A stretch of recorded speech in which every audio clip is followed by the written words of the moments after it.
नमस्कार विद्यार्थी मित्रांनो, PSI STI ASO 2021 ॲड येऊन पडलेली आहे. तुमचा स्टडी सुरू झाला असेल. एक्झाम डेट आहे तुम्हाला माहिती आहे, टेंटेटिव्ह दिली आहे आपल्याला 26 फेब्रुवारी 2022. ती जरी टेंटेटिव्ह असेल तरी आपल्याला तीच परफेक्ट धरून त्यानुसार अभ्यास करायचा आहे. म्हणजे या डेटपर्यंत अभ्यास आपला पूर्ण झालेला पाहिजे. डेटपर्यंत म्हणण्यापेक्षा डेटच्या 15 दिवस आधी आपलं सर्व काही विशेष अभ्यासक्रम कंप्लीट व्हायला पाहिजे. त्याच्यानंतर पण पुन्हा काही स्ट्रॅटेजी आहेत ते आपल्याला वापरावं लागतात. मग आता आपला पेपर 100 क्वेश्चन्स 100 मार्क असं दिलेलं आहे. मग आता पटकन एखादं पुस्तक घेतलं, मोठा ठोकळा आणला आणि वाचत बसलं असं करून काही आपलं रिझल्ट त्यामध्ये येणार नाही. याच्यामध्ये आता 4 महिन्यामध्ये तुम्हाला विशेष स्ट्रॅटेजी ठेवून चालावं लागणार आहे. कोणत्या विषयाला किती वेळ द्यायचा, कोणत्या विषयाला कमी वेळ द्यायचा, हे आपल्याला सर्व ठरवावं लागेल. तसं जर पाहिलं तर आपल्याला टोटल 7 टॉपिक दिलेले आहे पूर्वसाठी अर्थात. मग 7 टॉपिकचा जर विचार केला तर ॲप्रॉक्स 14 ते 15 प्रश्न प्रत्येक टॉपिकवर विचारले जातात. 14 ते 15 प्रश्नांचा अभ्यास करायचा. पण 14 ते 15 प्रश्न जरी म्हटले असतील तर अभ्यास आपल्याला डिटेल करावा लागतो, तर आपला रिझल्ट त्या ठिकाणी येतो. टार्गेट आपल्याला 100 क्वेश्चन्सचं जरी असलं तरी आपले 60 परफेक्ट असतील तर आपला रिझल्ट 100% आपण कन्सिडर करू. तसा 50वर येऊन जातो, पण आपण 60चं टार्गेट त्या ठिकाणी पकडायचं आहे की जेणेकरून 60 मार्क मला कसे मिळतील. शेवटी निगेटिव्ह सिस्टीममध्ये पण निगेटिव्ह पद्धत पण त्यामध्ये त्याचाही आपल्याला विचार करावा लागणार आहे. कारण 100चे 100 मार्क करून तर काही आपल्याला चालणार नाही. जागा पण भरपूर आलेल्या आहेत. त्या जागा असतील म्हणजे मेरिट पुन्हा थोडंसं खाली येऊ शकतं. हे पण आपल्याला या ठिकाणी कन्सिडर करायचं आहे. आता विषय कोणकोणते आहेत, कसं त्या ठिकाणी जायचं, किती वेळ द्यायचा, हे सर्व आपण या ठिकाणी पाहणार आहे. तर आता फर्स्ट आपण विचार करू, सिलेबसनुसारच गेलो असेल तर चालू घडामोडी. सिलेबस तुमचा पूर्ण पाठ पाहिजे. मग चालू घडामोडी असेल तर त्यामध्ये काय काय लिहिलेलं आहे सिलेबसमध्ये आहे की नाही ते तुमच्या डोक्यात पाहिजे. तुम्ही म्हणसाल की आमच्याकडे कॉपी दिलेली असतं, कॉपी असतं त्यामध्ये पाहतो आम्ही, ते पाहणं वेगळं आहे आणि तुमच्या डोक्यामध्ये असणं वेगळं आहे. कारण डोक्यामध्ये असताना पेपरमध्ये काही आलं असेल, काही न्यूजमध्ये आलं असतं तर लगेच क्लिक होतं आणि त्याच्यावर लगेच आपला माइंड विचार करू लागतो आणि ते आपण लक्षात ठेवतो. त्याच्यामुळं सिलेबस पूर्ण पाठ पाहिजे, हा पहिला. आणि मग आपल्याला अभ्यास सुरू करायचा आहे. तर आता पहिला आपण म्हटलं आहे चालू घडामोडी. चालू घडामोडी हा विषय खूप मोठा आहे, व्हास्ट आहे. बऱ्याच लोकांना वाटतं की आपण एखादं छोटंसं पुस्तक आणलं, ते वाचलं, पाठ केलं की जाऊन पेपरमध्ये लिहिलं. लक कधी कधी असतं, येऊन जातं आणि कधी कधी येत नाही. लकवर आपल्याला डिपेंड राहायचं नाही, आपल्याला आपल्या भरोशावर डिपेंड राहायचं की नाही मी एवढा अभ्यास केला असेल तर मला मिनिमम एवढे मार्क यायलाच पाहिजे. मग आता चालू घडामोडी तुम्हाला तसं लिहिलं आहे की जागतिक आणि पुन्हा भारताच्या, पुन्हा महाराष्ट्राच्या. जरी काही लिहिले नसेल तरी तेवढ्या घडामोडी तुम्हाला विचारतातच. मग आता हे सर्व एवढं मोठं कुठून करायचं. काही लोक पेपर रेग्युलर वाचत असतात, त्यांची गोष्ट वेगळी आहेत. जे रेग्युलर पेपर वाचत नाहीत त्यांच्याकरता पेपर वाचन अतिशय चांगलं आहे. तसं असेल तर पुस्तकांचा सहसा आपल्याला आवश्यकता पडत नाही चालू घडामोडीसाठी. पण जे लोक पेपरच वाचत नाहीत त्यांच्याकरता. आता या ठिकाणी जरी चालू घडामोडी असतील तर आयोग काय करता, 1 वर्षामागील पण प्रश्न तुम्हाला यामधला विचारू शकतो. कधी कधी 1.5 वर्ष 2-2 वर्ष मागचे प्रश्न या ठिकाणी विचारलेले आहेत. तेवढं मागे आपल्याला जायचं नाही. एखादा आला असेल खूप जुना तर तो सोडून द्यायचा. सगळ्याच प्रश्नांना आपल्याला आलं पाहिजे असं अपेक्षित या ठिकाणी नाही. म्हणून आपण 1 वर्ष कन्सिडर करू की या 1 वर्षातल्या ज्या काही घडामोडी असतील त्या आपल्याला माहिती पाहिजे. मग 1 वर्षातल्या घडामोडी काही लोक पुस्तक आणत असतात, काही जे काही चालू घडामोडीचे पुस्तक असतील. फॉर एक्झाम्पल हावडे सरांचं बुक आहे, सानप सरांचं बुक आहे, देवा जाधवर सरांचं बुक आहे. चालू घडामोडीचे सगळे पुस्तक आहेत, तुम्हालाही माहिती आहे, सांगायची काही आवश्यकता नाही. हे पुस्तकं तुम्ही वापरत असाल. पण त्याचसोबत एक इयर बुक तुम्हाला आवश्यक आहे. मनोरमा असेल, क्रॉनिकल असेल किंवा एखादं युनिकचं असेल, कोणतंही इयर बुक तुम्हाला त्या ठिकाणी घेणं आवश्यक आहे. माझं म्हणणं आहे जर सेंट्रलचं घेतलं असेल तर ते आपल्याला जास्त प्रॉफिटेबल राहतं. कारण पेपर काय होतं आपला पहिल्यांदा इंग्लिशमधून सेट होतो. इंग्लिशमधून सेट झाल्यानंतर त्याचं मराठीमध्ये ट्रान्सलेट केलं जातं. त्याच्यामुळे आपल्याला ते इंग्लिशचे पुस्तक जे हिंदी इंग्लिशमध्ये असेल ते कॉम्बिनेशन जास्त चांगलं असतं आणि त्याच्यामध्ये परफेक्शन बरंच असतं. बरेच पुस्तक ते कन्वर्ट झालेले असतात, त्यामध्येच असतं, ते काढून आपण मराठीमध्ये केलं जातं. मग त्यामध्ये चुका होतात बऱ्याचशा. मग ते जर टाळायचं असेल तुम्हाला, मग एक जरी चुकलं असेल तर तुम्हाला माहिती आहे तो मार्कही गेला, पुन्हा पेनल्टी आपल्याला बसली. त्यामुळं चालू घडामोडीचा अभ्यास करत असताना जे इयर बुक आहे, क्रॉनिकलचं असेल किंवा मनोरमा असेल तर ते वाचायला सुरुवात करून द्यायची. एका वेळेचं काम ते नाही आहे, त्याला थोडा थोडा वाचत वाचत तुम्हाला जावं लागेल. त्यामध्ये सर्व टॉपिक दिलेले असतात. त्यामध्ये काही टॉपिक तुम्हाला घ्यावे लागतील, काही सोडावे लागतील. फॉर एक्झाम्पल हिस्ट्री त्यामध्ये दिलेलं असेल तर काही एकदम ॲन्शियंट हिस्ट्री असतो तो आपल्याला नाही आहे. फक्त चालू घडामोडीच्या बाबतीतलेच प्रश्न तुम्हाला वाचायचे. जे काही सब्जेक्ट वाईज क्वेश्चन्स त्यामध्ये असतील तर त्याला हात लावायचा नाही, ते आपण दुसऱ्यातून अभ्यास करणार आहे. त्याच्यामुळं त्या ठिकाणी पहिले काही पेजेस राहतात ते अतिशय बर्निंग टॉपिकचे राहतात. कोणतं इयरबुक तुम्ही घेतलं असेल तर, इंग्लिशमधून जमत नसेल तर हिंदीचं घ्या, हिंदीमधून तुम्ही त्या ठिकाणी चांगल्या प्रकारे वाचू शकता. तर इयरबुक आपल्याला कंप्लीट करायचं आहे. मग आता हे केव्हा वाचायचं बरं? चालू घडामोडीचं रोजच्या रोज. चालू घडामोडी हा इंटरेस्टिंग टॉपिक असतो, अर्थात काही लोकांना नसतो. माझ्यासारखे जे काय असतील, माझं जीवावर येतं चालू घडामोडींचा अभ्यास करणं. तर या ठिकाणी काही लोकांना भरपूर आवडतं. तर मग ज्यांना आवडत असेल त्या ठिकाणी त्यांनी रात्री वाचायचं. ज्यांना आवडत असेल त्यांनी रात्री वाचायचं, कारण ज्यांना आवडत नाही त्यांना ते वाचलं की झोप यायला लागतं. त्याच्यामुळे ते जर रात्री वाचलं चालू घडामोडीचं, ते तशीच झोप लागून जाते तुम्हाला, अभ्यासाचं राहून जातं. त्याच्यामुळं रोज रात्री तुम्हाला जवळपास 2 ते 3 तास याकरता ठेवावं लागतील. कमीत कमी 2 तास इयरबुक पूर्ण वाचून व्हायला पाहिजे. रिपिटेशन जर झालं असेल तर फारच चांगलं. वाचत असतानाच तुम्हाला त्यामधल्या नोट्स, काही आकडेवारी अर्थशास्त्राची असेल, काही आकडेवारी सायन्समधली नवीन काही शोध लागले असतील, नवीन काही आकडेवारी आली असेल, अर्थशास्त्रामध्ये जास्त आकडेवारी असते ती त्यामध्ये आलेली असते, ते सुद्धा तुम्हाला त्यामधून काढता येतं. ते रात्री लास्ट एंडिंगला वाचून घ्यायचे आणि त्याच्या नोट्स काढायच्या. रोजचं 1 पान जरी निघालं, जास्त नोट्स काढायचे नाही तर दुसरं पुन्हा आपलं पुस्तक तयार होऊन जाईल, तसं व्हायला नको. त्यामुळे 2 तास जरी दिले तरी त्या ठिकाणी सफिशियंट आहे. किंवा ज्या वेळेस अभ्यास आपल्याला बोर व्हायला लागतो त्यावेळेस चालू घडामोडींकडे वळायचं. कारण याला काही म्हणजे लिंक असलीच पाहिजे असं नाही आहे. कोणते टॉपिक मधात येत राहते, त्यामुळे तुम्ही कधीही वाचलं तरी प्रॉब्लेम येत नाही. त्यामुळे ज्या वेळेस बोर होईल त्यावेळेस हा विषय तुम्ही हातात घेऊ शकता, किंवा रात्री तुम्ही त्या ठिकाणी हातात घेऊ शकता. आणि ज्या लोकांना खूपच आवडत नाही त्या लोकांनी सकाळी हातात घेतलं तरी चालेल.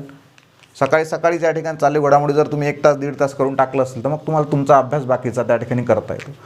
जागतिक असेल, भारतातील असेल, महाराष्ट्रात असेल, या ठिकाणी करायचं आहे. जर इयरबुक वाचणंच होत नसेल आपल्याकडून, पेपरही वाचणं होत नसेल तर मिनिमम न्यूज पाहायला गेल्या पाहिजेत. पण न्यूज आता तुम्ही कोणत्या पाहणार आहेत?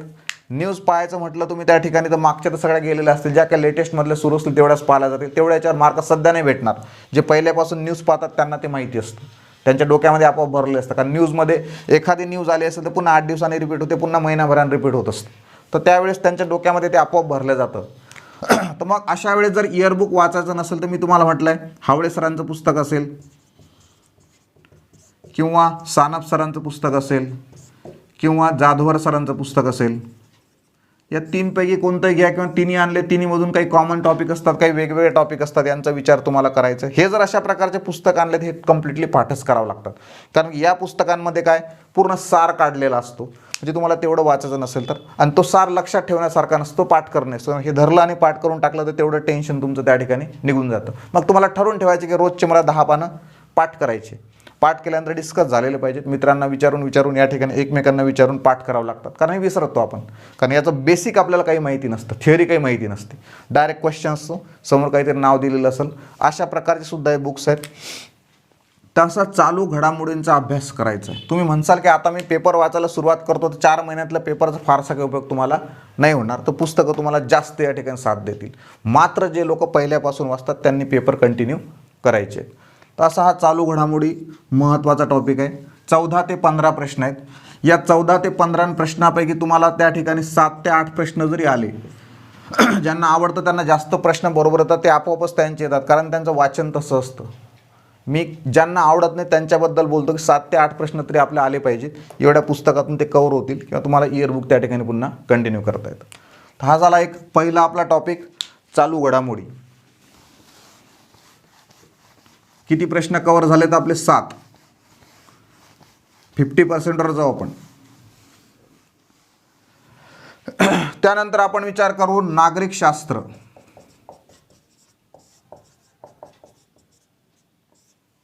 आता नागरिक शास्त्राचा विचार करताना भरपूर बुक्स आहेत. आता मराठीमध्ये ट्रान्सलेट झालेलं आहे. पॉलिटी वाचायचं असेल तुम्हाला एम लक्ष्मीकांत. आता हे एवढं मोठं पुस्तक वाचणं आपल्याच्याने इथं होणार नाही. ज्यांनी ऑलरेडी वाचलेलं आहे त्यांच्यासाठी ते रिवाइज करू शकतात. पण तो ज्यांनी वाचलंच नाही त्यांनी आता जर हातात घेतलं तर हे पुस्तक वाचायलाच 2 महिने लागतील आपल्याला. एकच पुस्तक, बाकीचे विषय राहून जातील. त्याच्यामुळे ठीक आहे, वाचत असाल, वाचलेलं असेल तर हे अतिशय चांगलं आहे, काही वाद नाही. त्यानंतर संजय खंडारे या सरांचं बुक आहे, अतिशय चांगलं आहे, अपडेट झालेलं आहे. हे पण चांगलं आहे, हे पण चांगलं आहे. पुन्हा अजून बाकीचे पुस्तके त्या ठिकाणी तुम्हाला माहिती आहे. तिसरं पुंगळे सर यांचं पण बुक आहे. हे कोणतंही पुस्तक घ्या तुम्ही, नागरिकशास्त्र त्यामधून कव्हर होतं. परंतु हे पुस्तक केव्हा घ्यायचे आहेत, त्याच्या आधी आपलं बेसिक म्हणजे जवळपास 7व्या वर्गापासून तर 12व्या वर्गापर्यंत किंवा 10वीपर्यंत नागरिकशास्त्राचा जो काही टॉपिक असेल तो आपला वाचलेला पाहिजे. कारण की तुमच्या सिलेबसमध्ये काय दिलं की पदवीपर्यंतचा सिलेबस राहील असं म्हटलेलं आहे. त्याच्यामुळे मिनिमम 12वीपर्यंत तरी आपलं हे झालेलं पाहिजे. त्याच्यावर वाचन करायचं असेल तर प्रॉब्लेम होतो. म्हणून 7वी ते 12वी किंवा ज्यांच्याच्यानं 12वीपर्यंत होत नसेल ते 7वी ते 10वीपर्यंत तुम्हाला क्लिअर करायचं आहे. यामध्ये बेसिक असतं, म्हणजे तुम्हाला ते लक्षात यायला लागतं. आणि मग त्याच्यानंतर हे जे काही मार्केटमधले प्रायव्हेट बुक्स असतात, या बुक्सचा तुम्ही काय करू शकता, विचार करू शकता. नागरिकशास्त्राचे प्रश्न तुम्हाला नागरिकशास्त्रासोबत पंचायत राज पण राहणार, याच्यावरही प्रश्न विचारू शकता. जरी तुम्हाला एखाद्याच दिलेलं असेल दिलेलं नसेल, ते दोन्ही तुम्हाला या सरांचे पुस्तके मिळतील, याही सरांचे पुस्तके मिळतील. यावर भर द्यायचा आणि विषय सोपा आहे, नवीन काहीच येत नाही. सर्व मागचं डेड मटेरियल असतं. थोडं जे काही फक्त काही अपडेट झालं असेल, काही नवीन पगार वाढला, कोणाचं काही झालं, कोणाचं काही झालं, तेवढा चेंजेस त्या ठिकाणी होऊ शकतो. त्याच्यामुळे नवीन यामध्ये काहीच नाही. पाठांतराचा विषय, जेवढं जास्त पाठांतर तुमचं असेल तेवढे यामध्ये जास्त मार्क देईल. भरपूर मार्क कव्हर करून देणारा विषय आहे. ज्यांनी हे पुस्तक आधी वाचलं असेल त्यांचा तर मला वाटतं एकही मार्क जाणार नाही. अपडेट जर त्यांचं झालं असेल तर हे वाचलं असेल, अर्थात आधी वाचलेलं असेल, वेळेवर तुम्हाला हे पुस्तक भरपूर साथ देतील. यांचे नोट्स तुम्ही काढलेले असतील तर. त्यामुळं जे काही 14 ते 15 क्वेश्चन्स आहेत, यापैकी नाही म्हटलं तुम्हाला तरी 10 प्रश्न यायला पाहिजेत. कारण विषय खूप जास्त मार्क देऊन जाणार आहे, पॉलिटी. तर अशा प्रकारे नागरिकशास्त्राचा तुम्हाला अभ्यास करायचा आहे. आता फक्त मी चालू घडामोडीचा अभ्यास केव्हा करायचं तेच सांगितलेलं आहे. याचा अभ्यास केव्हा करायचा ते अजून काही सांगितलेलं नाही. ते सगळ्यात शेवटी सांगेल की मग विषयाचं मॅनेजमेंट कसं करायचं. चालू घडामोडी हा विषय तुमचा रोजच सुरू पाहिजे. हा रोज सुरू राहणार नाही आहे, त्यामुळे त्याचा विचार आपण नंतर करू.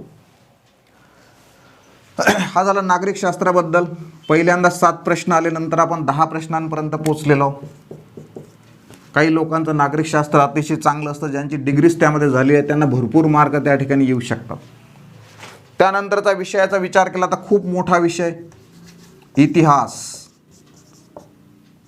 इतिहासामुळे बऱ्याच लोकांचा इतिहास होऊन जातो. त्यामुळे इतिहासाचा अभ्यास नागरिकशास्त्रापेक्षाही व्हास्ट आहे. नागरिकशास्त्रात बऱ्याच वेळा सनावळा वगैरे येत नाही, तर तुम्हाला ते लक्षात ठेवावं लागतं. समाजसुधारकही येतात, महाराष्ट्राचा इतिहासही विचारला जातो, भारताच्या इतिहासामधले प्रश्न तुम्हाला टाकू शकतात. असं काही बंधन नाही आहे. परंतु एक मॉडर्न हिस्ट्री आपल्याला या ठिकाणी करायचं आहे. त्यामुळे इतिहासाकरता तुम्हाला जयसिंगराव पवार यांचं पुस्तक आहे ते वाचलेलं पाहिजे. त्यानंतर पुन्हा तेच बेसिक जे बुक्स आहेत आपले शालेय पुस्तकं 7व्या वर्गापासून तर 10व्या 12व्या वर्गापर्यंत. आता हे 12वीपर्यंत वाचावंच लागेल तुम्हाला. बऱ्याच वेळा 11वीतले प्रश्न भरपूर विचारले गेले, एखाद्याच 12वीतले प्रश्न भरपूर विचारले गेले, मधले 1-2 टाकतात. त्यामुळे 7व्या वर्गापासून 12व्या वर्गापर्यंत प्रश्न म्हणजेच पुस्तक तुमचे वाचलेले पाहिजेत, त्यातल्या नोट्स काढलेल्या पाहिजेत. महत्त्वाच्या सनावळ्या असतील त्या बाहेर काढलेल्या पाहिजेत. कोणत्या समाजसूत्राचं काही त्यामध्ये आलं असेल तर ते बाहेर काढलेलं पाहिजे. आणि त्या कंटिन्यूस त्यावर काय झालं पाहिजे, रिपिटेशन व्हायला पाहिजे, ते पाठ व्हायला पाहिजे. आपल्या नोट्स जे आपण स्वतः काढलेले आहेत. बऱ्याच वेळा मार्केटमध्ये तुम्हाला यांच्या नोट्स मिळतात, मग आपण त्या नोट्सच घेत राहतो आणि त्या पाठ करत राहतो. त्या कोणीतरी दुसऱ्याने काढलेले असतात. कारण आता इतिहास झाला, भूगोल झाला, मोठे विषय आहेत, यांच्या नोट्स मार्केटमध्ये उपलब्ध राहतात तुम्हाला भरपूर वेळा. तर त्या नोट्स पाठ करून तुमचा काही फारसा फायदा होणार नाही. आणल्या असतील तरी त्यामधून स्वतःच्या नोट्स प्रिपेअर झालेल्या पाहिजेत. कारण ते त्यांच्या दृष्टिकोनातून त्यांनी काढलेले असतात. त्यांचा माइंड आणि तुमचा माइंड काही सारखा नसतो. त्याच्यामुळे आपल्या नोट्स हे आपणच जर तयार करता येत नसतील तरी तयार करायला सवय लावा. ते आपोआप नंतर हळूहळू आपल्याला त्याला समजत जातं आणि होतं 4 महिन्यामध्ये. त्यामुळं जयसिंगराव पवार पुस्तक केव्हा वाचणार, अर्थात 7वी ते 12वी वाचून झालं असेल त्यानंतर या पुस्तकाला हात घाला. पुन्हा गाठाळ सरांचं पुस्तक आहे, पुन्हा पुंगळे सरांचं पुस्तक आहे. हे सर्व पुस्तकं तुमच्याकडे आहेत. सगळेच पुस्तकं घेऊन वाचून नाही होणार, कोणतेही त्यामधून निवडा. आता मी हेच निवडा असं म्हणणार नाही तुम्हाला, पण हे मात्र करावंच लागेल. यातलं मग तुम्ही आणि हे करावं लागेल. यातलं पुंगळे सरांचं घ्या किंवा गाठाळ सरांचं घ्या. बऱ्याच लोकांना गाठाळ सरांचं जे काही लँग्वेज आहे ती कठीण वाटतं, मग हे वाचू शकता. पण तुमचं पुंगळे सरांचे होत नसेल तर जयसिंगराव पवारचं ते वाचलेलं पाहिजे. तर असं इतिहासाचा अभ्यास तुम्हाला करायचा आहे. पुन्हा 14 ते 15 प्रश्न राहतील. 14 ते 15 पैकी इतिहास ज्यांचा खरोखर चांगला आहे त्यांना 10 पर्यंत येतील. ज्यांचा इतिहास चांगला नाही 7-8 पर्यंत त्यांचे प्रश्न बरोबर येऊ शकतात. इतिहासामध्ये नवीन काहीच येणार नाही, चालू घडामोडी तर काही होणारच नाही. पूर्ण डेड मटेरियल आहे, सगळा पाठांतराचा विषय. त्यामुळे परफेक्ट पाठ तुम्ही करू शकता. रट्टाफिकेशन ज्याला म्हणतो तो रट्टा परफेक्ट यावर तुम्हाला मारता येतो. काहीच कॅल्क्युलेशन नाही, पाठ करा, पेपरमध्ये आलं असेल तुम्हाला पटकन मार्क भेटून जातात, दुसरा काही त्याला विषय नाही. मग आता इतिहासाचे आपण या ठिकाणी पाहिलं 7 ते 8 मार्क किंवा 10 मार्क तिथं आपण पोचणार. अभ्यास केव्हा करायचा ते आपण सांगितलेलं नाही. त्यानंतर महत्त्वाचा विषय भूगोल. हा टेक्निकलमध्ये मोडतो, बऱ्याच लोकांना याचा जीवावर येतं अभ्यास करणं. भूगोलामध्ये परफेक्ट मार्क मिळतात, पण भूगोलाचं मग बऱ्याच लोकांना जीवावर येतं, कारण नद्या, त्यांच्या उपनद्या, भरपूर डिटेल्समध्ये जावं लागतं, मग खाड्या येतात, मग काय काय येतं त्यामध्ये, हा सर्व भरपूर मोठा आहे. यामध्ये भारताचा भूगोल, महाराष्ट्राचा भूगोल दोन्ही अभ्यासायचे आहेत. जागतिक भूगोलावरचं जे काही पृथ्वी असतील, अक्षांश रेखांश असतील, तर ते 8वी 9वीच्या पुस्तकातून जे काय असतात बेसिक बुक्स त्यामधून मिळतं. त्याच्यामुळे इकडं जायच्या आधी पुन्हा मी म्हणतो तुम्हाला 7वी पासून पुन्हा 12वीपर्यंत परफेक्ट झालेलं पाहिजे, त्याच्या नोट्स काढलेल्या पाहिजेत. हे झाल्यानंतर भूगोलाचे मार्केटमधले पुस्तकं, सौदी सरांचं पुस्तक तुम्हाला माहिती आहेच, पुंगळे सरांचं पुस्तक माहिती आहेच, हे दोनपैकी कोणतंही पुस्तक वापरा, चांगल्या प्रकारे मार्क तुम्हाला त्या ठिकाणी मिळतील. भूगोल, परंतु भारताचा भूगोल बऱ्याच वेळा तुम्हाला असं म्हटलं जातं की जागतिक भूगोल करू नका, पण जगावरचे प्रश्न विचारले गेलेले आहेत, कमी येतात. एखादा प्रश्न आला मग तेवढा अभ्यास आपल्याला टाळायचा असेल तर डायरेक्टली सोडून द्यायचं. फक्त जेवढं तुमच्या सिलेबसमध्ये लिहिलेलं आहे तेवढं जर तुम्ही केलं याच्या पुस्तकातून खालचं, तर ते कवर होऊन जातं. म्हणून असं म्हटलं जातं भारताचं आणि महाराष्ट्रात जरी वाचलं तर भूगोलामध्ये चांगल्या प्रकारे मार्क तुम्हाला मिळतात. जगाचा काही प्रश्न आला असेल तर त्या बेसिकमधून तो कवर होऊन जातो. तर अशा प्रकारे भूगोलाचे काही 14-15 प्रश्न असतील, त्यापैकी आपल्याला 9 ते 10 प्रश्नापर्यंत आपण जाऊ शकतो. भूगोलानंतर विज्ञानाचा आपण विचार करू. आता विज्ञान म्हटलं असेल तर यामध्ये पुन्हा जीवशास्त्र, रसायनशास्त्र आणि नंतर भौतिकशास्त्र हे झालेत. याचं बेसिक, परंतु आता याचं बेसिक कसं आहे, जीवशास्त्राचं बेसिक वाचायला थोडासा इंटरेस्ट येतो. रसायनशास्त्र म्हटलं की रिॲक्शन्स आला की आपल्याला समजत नाही, हे एकदम टेक्निकलमध्ये घुसतं. मग ज्या ज्या ठिकाणी डेरिवेशन्स दिसतील, केमिकल रिॲक्शन्स दिसतील, याच्यासाठी त्यात सोडून द्यायचे. याचं टेक्निकल काही असेल ते सोडून द्यायचं. जिथं जिथं माहिती दिसतं तिथे हे विषय वाचायचे. जिथं तुम्हाला असं लिहिलेलं दिसतं 1/f 1 + 1/f2 वगैरे वगैरे समजत असेल तर वाचा, नाही तर सोडून द्यायचं. ते नंतर प्रायव्हेट पुस्तकामधून काय होतं, कवर होतं. ते जीवशास्त्र, रसायनशास्त्र, भौतिकशास्त्र वर या ठिकाणी पुन्हा 7वी पासून 10वीपर्यंत, 12वी म्हणणार नाही, 12वीचं मराठीचं पुस्तक तुम्हाला सापडणार नाही, परंतु 12वीतले प्रश्न बऱ्याच वेळा विचारले जातात. परंतु 10वीपर्यंत काय करा, क्लिअर करा तीनही विषय. जीवशास्त्र पूर्णच क्लिअर झालेलं पाहिजे. रसायनशास्त्र, भौतिकशास्त्र धडसोड केली तरी चालतं, त्यातून तुम्हाला मार्क चांगल्या प्रकारे भेटू शकतात. आणि बेसिक जेवढं हे आहे त्याच्यापेक्षा जास्त हे आपल्याला आवश्यक आहे. कोणतं, विज्ञानाचं. बरेचसे प्रश्न जे काही 14 ते 15 प्रश्न असतील त्यातले जवळपास 60% प्रश्न याच्यातून विचारला जातात. आपण बाहेरचे पुस्तक वाचत बसतो, यातलं वाचत नाही. ते पुस्तक मग तुम्ही म्हणता की सर आम्ही एवढं वाचलं यातलं काहीच आलं नाही. मग कुठलं आलं, तर हे इकडचं येत असतं आपल्याला, हे आपण वाचलेलंच नसतं, हे जीवावर येतं. आपल्याला वाटतं आपण केलेलं 10वीपर्यंत. विज्ञान तसे लोकांचं बेसिकपासून जीवावर येतं, कठीण जातं थोडंसं. त्याच्यामुळं बेसिक क्लिअर झालेलं पाहिजे 7वी ते 10वीपर्यंत. त्याच्या नोट्स काढलेल्या पाहिजे. जीवशास्त्र 100% वाचायचं आहे. रसायनशास्त्र रिॲक्शन सोडून द्यायचे आहेत. काही गणित असतील सोडून द्यायचे आहेत. येत असतील तर करा, पण सोडून दिलं तर फारसं काही बिघडत नाही. भौतिकशास्त्र थिअरी पूर्ण करायचे, डेरिवेशन्स काही असतील सोडून द्यायचे आहेत, गणितं काही असतील सोडून द्यायचे. गणिते विचारलेले आहेत, साधे साधे असतात, परंतु ते प्रायव्हेटमधून कव्हर होतात. याच्यामध्ये कधी कधी एखाद्यास नाही लक्षात येणार. तसं विज्ञानाचं आपलं बेसिक कंप्लीट झालं. त्यानंतर विज्ञानाचे विषय, आपलं पुस्तक आहे विज्ञानाचं फास्ट ट्रॅक विज्ञान, फास्ट ट्रॅक सायन्स. त्यानंतर कोलते सर, अनिल कोलते, अर्थात कोलते सरांचं पुन्हा विज्ञानाचं पुस्तक आहे. त्यानंतर भस्के सरांचं विज्ञानाचं पुस्तक आहे. हे सर्व विज्ञानाचे पुस्तक आहेत. कोणतंही एक पुस्तक त्यामध्ये घेऊ शकता. त्या पुस्तकाचा डिटेल अभ्यास मात्र झाला पाहिजे. आता जे तुम्ही इथं सोडलं होतं, भौतिकशास्त्रामध्ये डेरिवेशन सोडले होते, गणितं सोडले होते, ते इथून कव्हर करायचे. कारण याच्यामध्ये कसं आहे की जेवढं आवश्यक आहे तेवढं घेतलेलं असतं, बाकी सोडून दिलेलं असतं. रसायनशास्त्राचं जेवढं यामध्ये दिलं तेवढं मात्र आपल्याला करायचं आहे. अर्थात विज्ञानाचाही जरी अभ्यास करायचा असेल तरी प्रायव्हेट बुक जरी घेतलं असेल तर जवळपास 400 पेजेसचे आहेत. त्यामुळे ते भरपूर मोठे आहेत, त्याचाही तुम्हाला अभ्यास करावाच लागेल. या बेसिकसोबत हे पुस्तकं प्लस शोध संशोधक काही वेळा तुम्हाला येत असतं, तेही तुम्हाला त्या ठिकाणी पाठ करावं लागतं.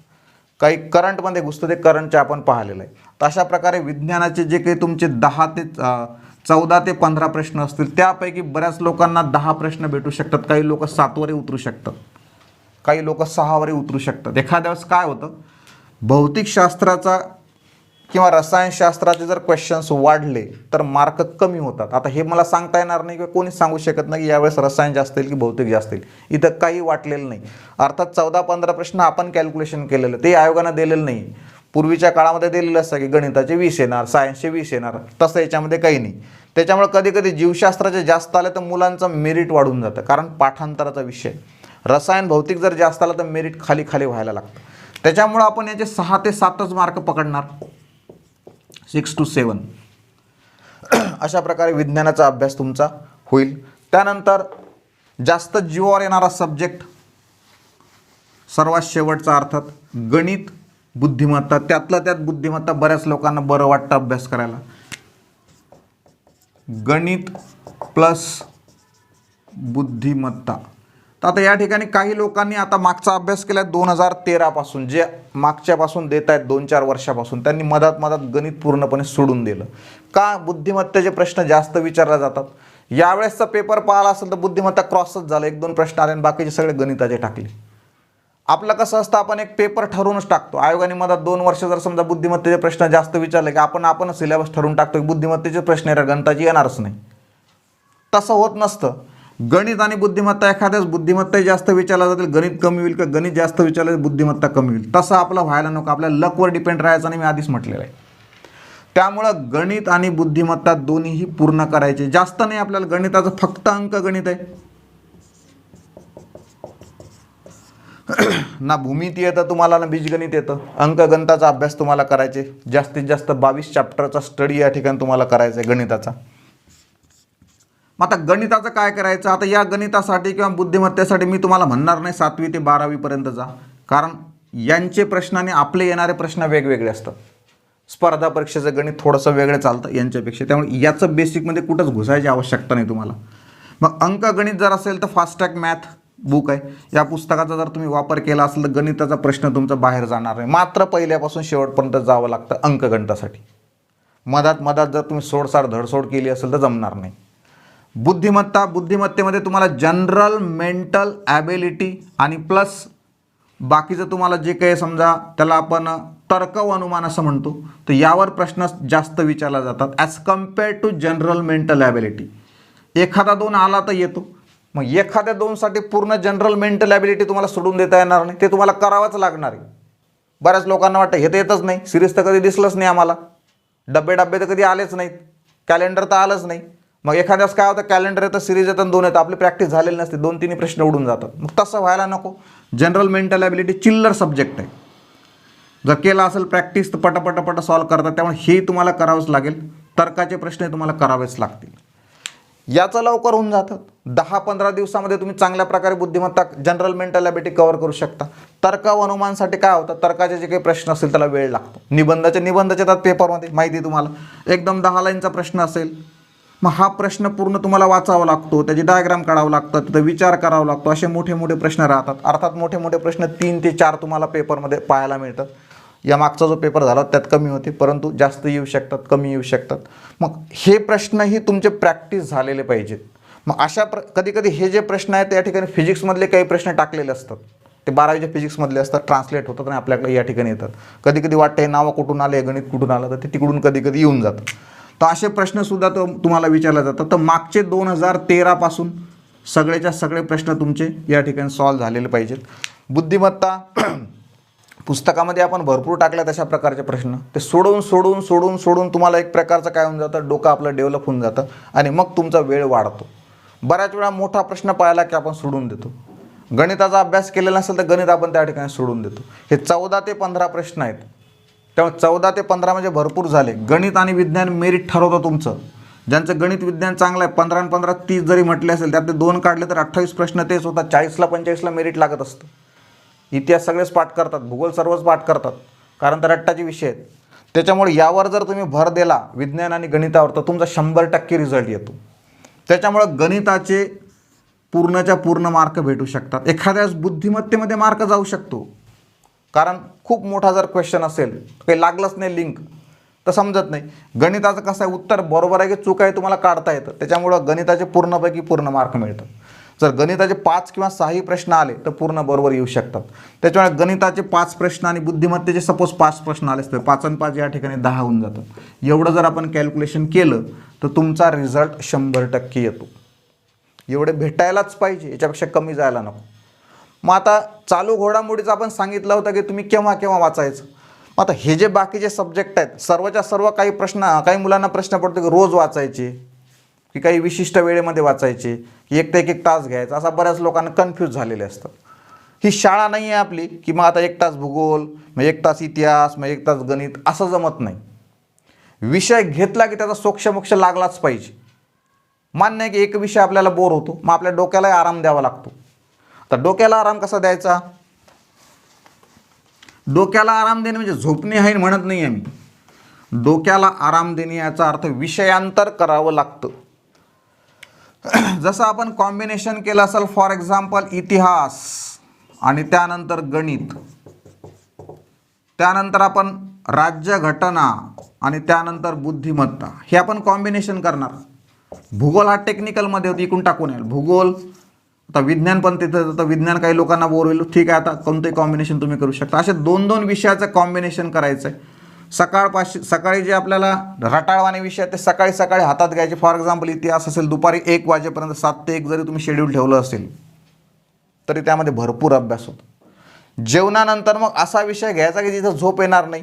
तुम्हाला गणितात झोप येत नाही, तुम्हाला बुद्धिमत्तेमध्ये झोप येत नाही, भूगोल टेक्निकलमध्ये घुसतो, बऱ्याच वेळा आकृत्या असतात, बरं वाटतं पाहण्यासाठी, तेव्हा हाही दुपारून घ्यायचा. सकाळी सकाळी हे विषय राहू द्यायचे. बऱ्याच लोकांनी इथं झोप लागत असतं, त्यामुळं सकाळच्या शेड्यूलमध्ये हे विषय, दुपारच्या शेड्यूलमध्ये हे विषय, अशा प्रकारे जायचं. याचा 7 ते 1 असेल, 1 ते 2 आराम जर केला असेल, जेवण वगैरे झालं, पुन्हा 2 वाजल्यापासून रात्रीपर्यंत दुसरा विषय कंटिन्यू करावा लागतो.